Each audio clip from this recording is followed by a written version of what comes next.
Les habitants de Mogadiscio ont manifesté mercredi dans les rues de la capitale somalienne pour exprimer leur colère contre les prétentions territoriales du Kenya qui les opposent au sujet d'une zone riche en pétrole et en gaz dans l'océan Indien.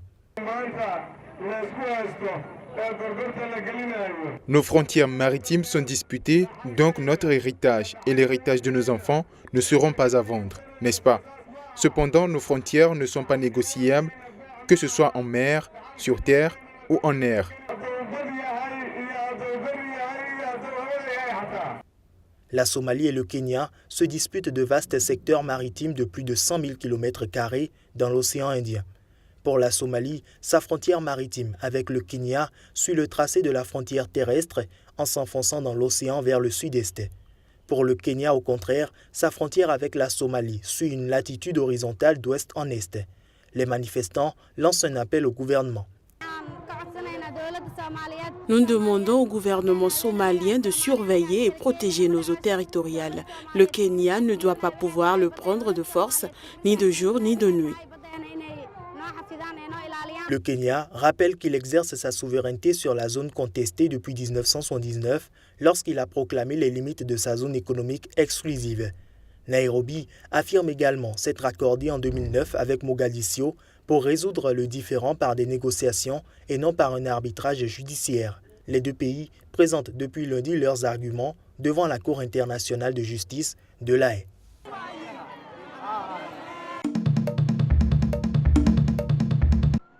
La justice américaine a ouvert une enquête après qu'un noir non armé a été abattu par une policière dans l'Oklahoma, un acte qui illustre à nouveau le problème des abus des forces de l'ordre à l'encontre des Afro-Américains.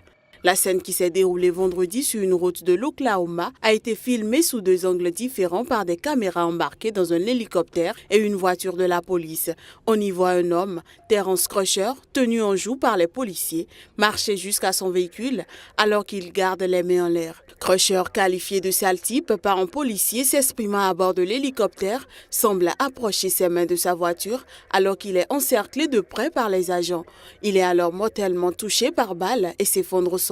Ces vidéos sont très perturbantes, a déclaré dans une conférence de presse Chuck Jordan, le chef de la police de Tulsa, la deuxième plus grande ville de l'Oklahoma, État situé au nord du Texas. Aucune arme n'a été retrouvée ni sur Crusher, ni dans sa voiture, a-t-il précisé. Ce gros sale type était mon frère jumeau. Ce gros sale type était un père.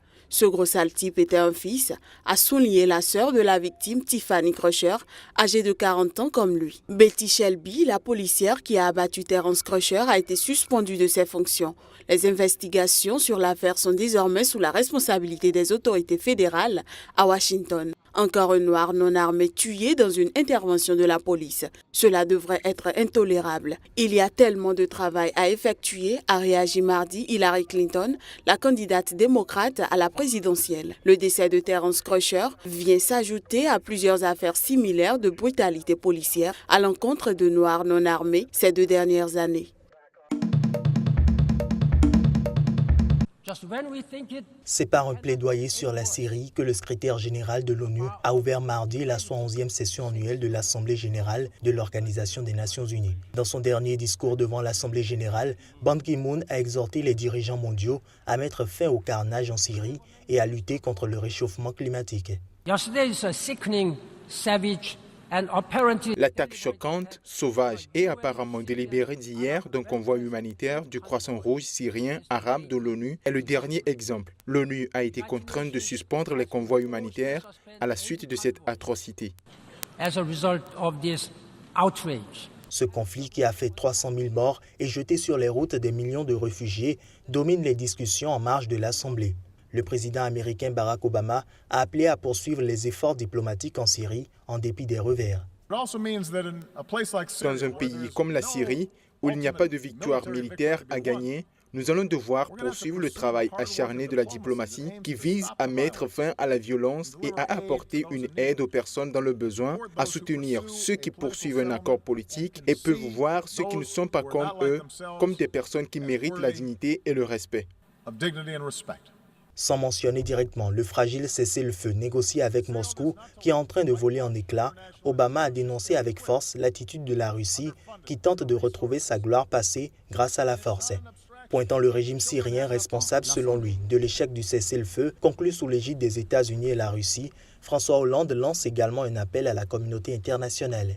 Des milliers d'enfants sont écrasés sous les bombes. Des populations entières sont affamées. Des convois humanitaires sont attaqués. Des armes chimiques sont utilisées. Eh bien, je n'ai qu'un seul mot à dire. Ça suffit. La tragédie syrienne sera devant l'histoire une honte pour la communauté internationale si nous n'y mettons pas fin rapidement, a affirmé le président français, qualifiant Alep de ville aujourd'hui martyre. Par rapport au nombre accru de réfugiés, le président américain a annoncé mardi que 50 pays doubleront le nombre de réfugiés qu'ils accueillent, le faisant passer à 360 000 cette année.